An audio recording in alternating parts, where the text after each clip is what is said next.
नमस्कार दोस्तों, मैं हूं दिनेश केवरा। बहुत बहुत स्वागत है आपका न्यूज़ टाइम के संग में।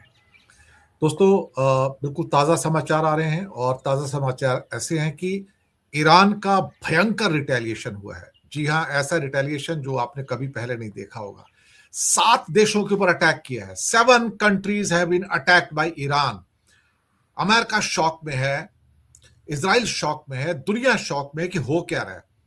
जी हां, 7 देश अटैक किए गए। मैं यहां पर नाम गिनाता हूं: Kuwait, Saudi, Bahrain, UAE, Jordan, Israel, Qatar. American basis पे अटैक। और एक खास तौर से पिक्चर यहां पर, ये बहरीन का नेवल बेस है अमेरिका का। बहरीन का जबरदस्त बैलिस्टिक मिसाइल से अटैक हुआ यहां पर, जबरदस्त। अमेरिका चौंक गया है। कहां पर है एयर डिफेंस सिस्टम, कहां पर है थार्ड, कहां पर है आयरन डोम, कहां पर है एरो, कहां पर है उनके बाकी पैट्रियोट मिसाइल सिस्टम्स। और एक एक करके, और इस समय कई तस्वीरें जो निकल कर आ रही हैं, जी हां, कई तस्वीरें जो निकल कर आ रही हैं इस समय, वो और ही कहानी कह रही है। आबू धाबी के अंदर इस टाइम हलचल है। लोग अफरा तफरी के माहौल में भाग रहे हैं, अपनी जान बचाने को भाग रहे हैं। आबू धाबी में बड़ा अटैक हुआ है, पूरा एयर स्पेस इस समय बंद हो गया। रियाद के ऊपर अटैक किया, आप यकीन मानोगे? सऊदी अरब पे अटैक किया है, कुवैत पे अटैक किया है, जॉर्डन पे अटैक है, यूएई के आबू धाबी में अटैक है, इसके बाद में बहरीन में अटैक है। अब ये किसी को छोड़ने वाला नहीं है। पहले ही कहा था कि भाई इसको मत छेड़ना, इसको मत छेड़ना। अब सवाल ये पैदा होता है कि जो नेवल बेस के ऊपर बहरीन पर अटैक हुआ, जिसका इतना भारी गुबार उठता और बहुत डैमेज हुआ वहां पर, अब अमेरिका की एरो मिसाइल्स कहां गई? अब अमेरिका की थर्ड मिसाइल्स कहां गई? अब अमेरिका के वो सारे के सारे पैट्रियट सिस्टम कहां गए? कहां गए उनके सारे एयर डिफेंस सिस्टम? मैं पहले से कहता आ रहा हूं कि जब मिसाइलें चलनी शुरू होंगी, बैलिस्टिक मिसाइल, तो आपके एयर डिफेंस सिस्टम पूरे कामयाब नहीं होंगे, वो धरे के धरे रह जाएंगे। और आप इस तस्वीर को देख रहे हैं, ये आपको यकीन आएगा कि इस समय ये होर्मस की खाड़ी, जी हां, ये होर्मस की खाड़ी, जिसमें से Iraq, Kuwait, Saudi, Qatar, Bahrain, Oman, UAE, इन सब का तेल जाता है, गैस जाती है। सर, वो होर्मस की खाड़ी ब्लॉक हो गई है। जी हां, वो ब्लॉक हो गई है, वो बंद हो गई है। तेल का व्यापार खत्म हो गया वहां पर आज। अब हालात ऐसे हैं कि ये वैसे डरने वाले लोग नहीं थे। इनको लगता था कि इजराइल और ईरान की वॉर होगी, अमेरिका और ईरान की वॉर होगी, हमारे ऊपर अटैक नहीं होगा, हम बैठ के हाथ तापेंगे। अब तापो हाथ जरा।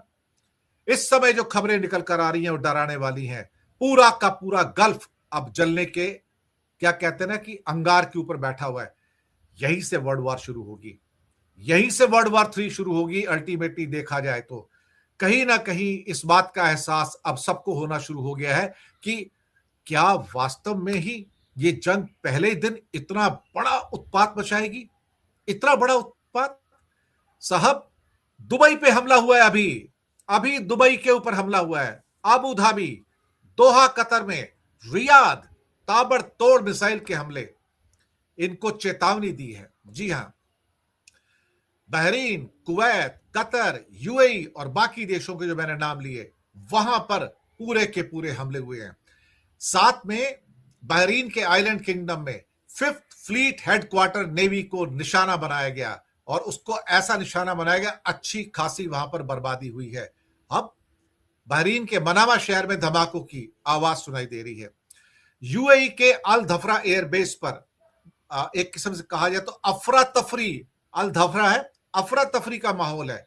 कुवैत के आर्मी बेस, सऊदी के आर्मी बेस, बहरीन के आर्मी बेस पर दोहा का एयर स्पेस बंद हो गया, यूएई का एयर स्पेस बंद हो गया है। जी हां, अब यहां पर सवाल यह पैदा होता है कि जिस ढंग से लोग घबरा कर भागे हैं, यह पहली वार्निंग है, ये सारे के सारे गल्फ नेशंस को, यह पहली वार्निंग है कि समझ जाओ, वरना तुम्हारी ऑयल रिफाइनरी बर्बाद कर दूंगा, अब मैं तुम्हारे ऑयल फील्ड भी बर्बाद कर दूंगा और तुम्हारा पूरा खित्ता बर्बाद कर दूंगा। यहां से ईरान का खौफ सर चढ़कर बोल रहा है। अब क्या करेगा अमेरिका? उसने सोचा था कि पहले दिन मैं अटैक करूंगा इजराइल के साथ मिलके और मैं ईरान को दहला दूंगा, मैं ईरान को खत्म कर दूंगा। लेकिन मर गए मारने वाले साहब। हम तो ईरान के साथ खड़े हैं, हम शुरुआत से खड़े थे, आज भी खड़े हैं। दुनिया में जो दादागिरी दिखा रहे हैं उनको सबक सिखाना जरूरी है, 101% जरूरी है। ये बहरीन की तस्वीरें नेवल एयरबेस की आपके सामने, ये अपनी कहानी कह रही हैं। ये अमेरिका की नाकामी की कहानी कह रही हैं। वो नाकामी, कौन सी नाकामी? वो नाकामी जिसे आप कह सकते हो कि मेरे पास एयर डिफेंस सिस्टम है, पैट्रियट का और थार्ड का, मैं सबकी सुरक्षा कर सकता हूं। कहां गई? कहां गया अबू धाबी का एयर डिफेंस सिस्टम? कहां गया दुबई का एयर डिफेंस सिस्टम? कहां गया अल्टीमेटली? सोचने वाली बात है ना। एक एक करके जो खबरें निकल कर आ रही हैं डराने वाली हैं। मुझे लगता है कि यहां से इन सब देशों का एक साथ दबाव पड़ेगा, दबाव पड़ेगा पूरा का पूरा इस समय अमेरिका पे। What the hell you are doing to us, कि तुम हमारे साथ कर क्या रहे हो, तुम हमारे साथ कर क्या रहे हो अल्टीमेटली। एक बंदे लिखते हैं हमारे, what the Modi was doing in Israel. सही बात है, ये मैंने पिछले प्रोग्राम के अंदर क्वेश्चन किया है जो मैंने डेली न्यूज के लिए किया था कि भाई तुम एक दिन पहले कौन सी खिचड़ी पका रहे थे नेतन्याहू के साथ बैठ के? कौन सी खिचड़ी पका रहे थे? ईरान के साथ दगा किया, रूस के साथ दगा किया, पैलेस्टाइन के साथ दगा किया मोदी सरकार ने साहब। यही तो हो रहा है, यही होगा ना अल्टीमेटली। आप कोई बकरी का बच्चा तो है नहीं, और मैं कई दिनों से कह रहा हूं ईरान बकरी का बच्चा नहीं भैया, उसको इतना मासूम समझने की कोशिश मत करना। वो आएगा बाहर तो भाई साहब पीछे से रशिया और चाइना उसको सपोर्ट करने को बैठे हैं। उनका बारूद, असला, हथियार, कंपोनेंट्स आएंगे, 100% आएंगे। और अभी तो सिर्फ ड्रोन की बारिश शुरू हुई है और शायद ड्रोन तो इसके पास हजारों में है, हजारों में, और एक एक करके वो उसके ऊपर लॉन्च किए जाएंगे। तब क्या होगा? क्या तब उन्होंने सोचा कि यह इसका एंड रिजल्ट क्या होगा? 7 देशों को जो इस समय दहलाया है, अभी तो 7 देशों में जो मिलिट्री बेसेस है उन पे अटैक किया और कहीं इनके महलों पे अटैक कर दिया जो वहां के राजा हैं। तब वो क्या करेंगे? तब क्या करोगे? इजराइल हो सकता है वो पुराना पैटर्न है, सही वही नतीजा, 8 महीने पुरानी जंग, यहां अटैक कर दूंगा, वहां अटैक कर दूंगा, इसको मार दूंगा, तुम्हारा प्रेसिडेंट का हाउस तोड़ दूंगा। तोड़ो भैया, तोड़ो, लेकिन तुम कितना टूटोगे अंदर से इसका भी तो तुम्हें अंदाजा लगना चाहिए अल्टीमेटली कि तुम कहां जाओगे फिर। अब तेहरान जो फायर्स बैक है इस time, explosions are across the region right now. जी हां, तेहरान में इस समय एक्सप्लोजन हुए हैं, मानता हूं अटैक हो रहे हैं इनके अमेरिका के, लेकिन साहब ईरान भी तो अटैक कर रहा है साहब। टर्किश एयरलाइंस ने अपनी सारी एयर फ्लाइट बंद कर दी है।